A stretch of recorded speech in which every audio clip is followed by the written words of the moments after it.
ये साक्षात बरगद के वृक्ष के रूप में प्रकट हुए हैं। एक बार प्रश्न होगा इस बात को, मैं कह रहा हूं स्वयं भगवान विष्णु ही पीपल के रूप में और स्वयं भगवान शंकर ही बरगद के वृक्ष के रूप में धरती पर आकर के वह प्रकट हो गए हैं। कहा गया पीपल के वृक्ष के रूप में रहते हैं। रुद्र भी पत्ते पर ब्रह्मा जी, कहा गया उन सभी का दर्शन करने से 33 करोड़ देवताओं का दर्शन हो जाता है, महापातक नष्ट हो जाते हैं, दुख आपत्ति से लोग बच जाते हैं। ऋषियों ने कहा ब्रह्मा विष्णु और महेश्वर वृक्ष कैसे होगा ये बताइए।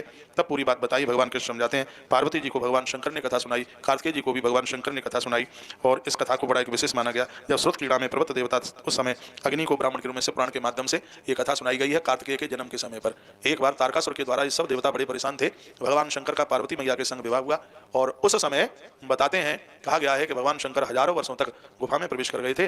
तो उस समय देवताओं ने स्तुति की, कहा प्रभु आपका विवाह तो एक वीर पुत्र को पैदा करने के लिए हुआ था, हजारों साल हो गए आप गुफा से बाहर निकल के आइए। भगवान शंकर गुफा से बाहर निकल करके आए और कहा कि मुझे पता है कि तारकासुर अधर्म अन्याय ज्यादा कर रहा है, लेकिन मेरी शक्ति को कौन सहन करेगा। तो उसी समय अग्निदेव कबूतर बने। कहा गया है कि भगवान शंकर की शक्ति को कबूतर ने स्वीकार किया, अग्निदेव ने कबूतर बनकर के स्वीकार किया, लेकिन वो भी उसको सहन नहीं कर पा रहे थे। तो अग्नि के माध्यम से देवताओं को